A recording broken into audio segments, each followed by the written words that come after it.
அனைவருக்கும் வணக்கம். எப்படி இருக்கீங்க? விருச்சிகம் 4ஆம் பாதம் அனுஷம் மற்றும் கேட்டை நட்சத்திரங்களை உள்ளடக்கிய நம்ம விருச்சிக ராசி அன்பர்களுக்கான 2026 ஜூன் மாத பலன்களை துல்லியமா அலச போற ஒரு பிரத்யேகமான விளக்க உரைக்கு உங்களை அன்போட வரவேற்கிறேன். இந்த மாதம் நீங்க கொஞ்சம் முன்னெச்சரிக்கையோடும் ரொம்பவே நிதானத்தோடும் செயல்பட வேண்டிய ஒரு முக்கியமான காலகட்டம். ஆனா கவலை வேண்டாம், இந்த சவால்களை எப்படி ரொம்ப சுலபமா வெற்றிகரமா கடந்து வர்றதுன்னு நாம இப்ப ஆழமா பார்க்க போறோம். தயாரா இருக்கீங்களா? சரி, இந்த விரிவான அலசல்ல நாம என்னென்ன கவர் பண்ண போறோம்னு ஒரு சின்ன அவுட்லைன் பார்த்திடலாம். முதலாவது கிரக நிலைகள், அப்புறம் உங்க தொழில், நிதிநிலை, குடும்ப உறவுகள், ஆரோக்கியம், கடைசியா ரொம்ப முக்கியமான சில பரிகாரங்கள். இப்படி எல்லாத்தையுமே நாம டீட்டெயிலா பார்க்க போறோம். ஓகே, தாமதிக்காம முதல் விஷயத்துக்குள்ள போயிடலாம். இந்த மாதம் பிரபஞ்ச சக்திகள் உங்களுக்கு எப்படி அமைஞ்சிருக்கு? இந்த ஜூன் மாசம் உண்மையிலே உங்களுக்கு ஒரு சுவாரஸ்யமான இரட்டை தன்மை கொண்ட மாசம்னு சொல்லலாம். ஒரு பக்கம் பாத்தீங்கன்னா உங்க ராசிநாதனான செவ்வாய் பகவான் 6ஆம் வீட்டுல ஆட்சி பெற்று ரொம்பவே கெத்தா வலுவா உட்கார்ந்திருக்கார். இது உங்களை எப்படி மாத்தும் தெரியுமா? எதிரிகளை ஈஸியா வீழ்த்துற துணிச்சலையும், கடன் நோய் நொடிகளை தீர்க்கிற ஒரு மாபெரும் ஆற்றலையும் உங்களுக்கு ஒரு கவசம் மாதிரி கொடுக்கும். ஆனா அப்படி இன்னொரு பக்கம் கவனிங்க, சூரியன், புதன், சுக்கிரன் ஆகிய 3 கிரகங்களும் 8ஆம் வீடான அஷ்டமஸ்தானத்துல சஞ்சரிக்கிறாங்க. முக்கியமா இந்த அஷ்டம சூரியன் மற்றும் அஷ்டம புதன் அமைப்பு என்ன சொல்லுதுன்னா, பல விஷயங்கள்ல நீங்க கண்ணும் கருத்துமா ரொம்ப ரொம்ப உஷாரா இருக்கணும். ஒரு பக்கம் தைரியம் இருந்தாலும் இன்னொரு பக்கம் நிதானம் கட்டாயம் தேவை. இப்போ அடுத்ததா நம்ம அன்றாட வாழ்க்கைய தீர்மானிக்கிற தொழில் மற்றும் வியாபாரம் பத்தி பார்க்கலாம். நீங்க ஒரு உத்தியோகஸ்தரா இருந்தா, அதாவது வேலைக்கு போறவரா இருந்தா, ஆபீஸ்ல இந்த மாசம் வேலை பழுவும் மன அழுத்தமும் கொஞ்சம் அதிகமா தான் இருக்கும். நான் ஓபனாவே சொல்லிடுறேன். இத சமாளிக்க பெஸ்ட் ஸ்ட்ராட்டஜி என்ன தெரியுமா?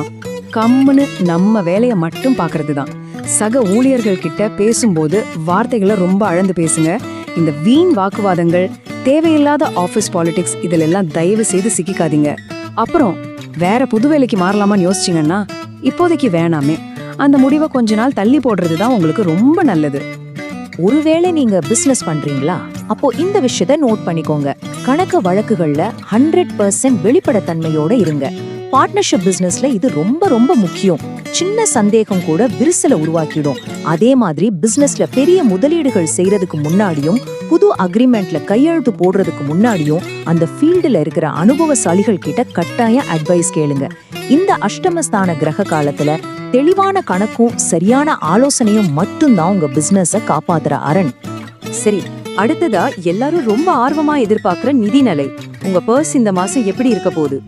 பொருளாதாரத்தை பொறுத்த வரைக்கும் இது ஒரு சூப்பரான புஷ் அண்ட் புல் மாசம். அஷ்டமஸ்தானத்துல கிரகங்கள் இருக்கிறதால திடீர் அதிர்ஷ்டம், இன்சூரன்ஸ் பணம், இல்லைன்னா வீல் வழியா வர சொத்துக்கள்னு எதிர்பாராத பணவரவுகள் உங்களுக்கு கிடைக்க வாய்ப்பு இருக்கு. வாவ், கேட்கவே நல்லா இருக்குல்ல? ஆனா அங்கதான் ஒரு ட்விஸ்ட். வரவுக்கு ஏத்த மாதிரி ஈக்குவலா செலவுகளும் வெயிட்டிங்ல இருக்கு. தேவையற்ற ஆடம்பர செலவுகள், வீண் விரயங்கள்னு காசு தண்ணியா செலவாகலாம். அதனால ரொம்ப உஷாரா இருங்க. இதை விட மிக முக்கியமான ஒரு வார்னிங் சொல்றேன், நோட் பண்ணிக்கோங்க. யாருக்கும் எக்காரணம் கொண்டும் ஜாமீன், அதாவது ஷூரிட்டி கையெழுத்து மட்டும் போட்டுறாதீங்க. பண விஷயத்தை பார்த்தாச்சு. இப்போ நம்ம மனசுக்கு நெருக்கமான குடும்பம் மற்றும் உறவுகள் எப்படி இருக்க போகுதுன்னு பார்ப்போம். இந்த மாதம் உங்க குடும்ப வட்டத்தை ஒரு ஸ்ட்ராங்கான கோட்டை மாதிரி நீங்க பாதுகாக்க வேண்டியது ரொம்ப அவசியம். ஏன்னா குடும்ப உறுப்பினர்களுக்குள்ள சின்ன சின்னதா ஈகோ கிளாஷ், கருத்து வேறுபாடுகள் வரலாம். அதனால உங்க வீட்டுக்குள்ள நடக்கிற விஷயங்களையோ குடும்ப ரகசியங்களையோ தயவு செய்து வெளியாளுங்க கிட்ட ஷேர் பண்ணவே பண்ணாதீங்க. வீட்டுல யாராவது கோவப்பட்டா கொஞ்சம் விட்டு கொடுத்து போங்க.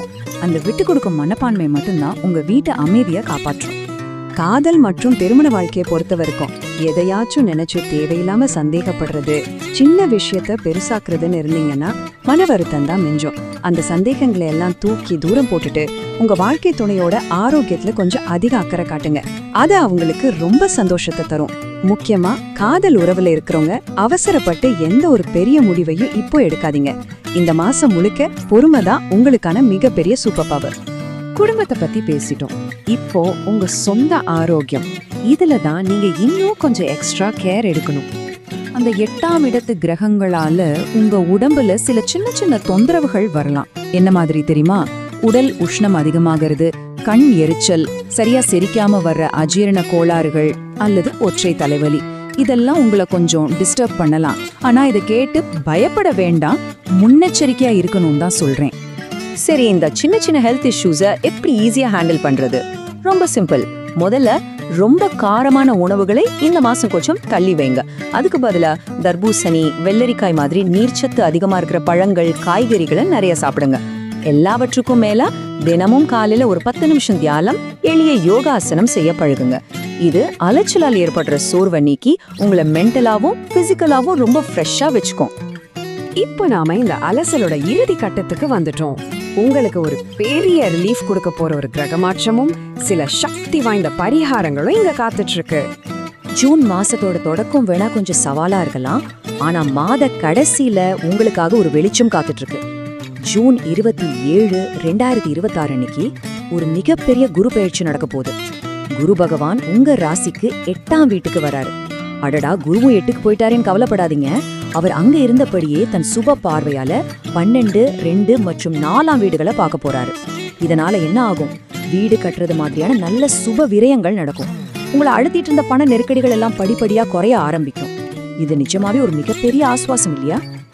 இந்த மாசத்தோட தடைகளை எல்லாம் தகர்த்தெறிஞ்சு நற்பலன்களை அதிகமாக்கிக்க சில சிம்பிளான ஆன்மீக வழிகள் இருக்கு.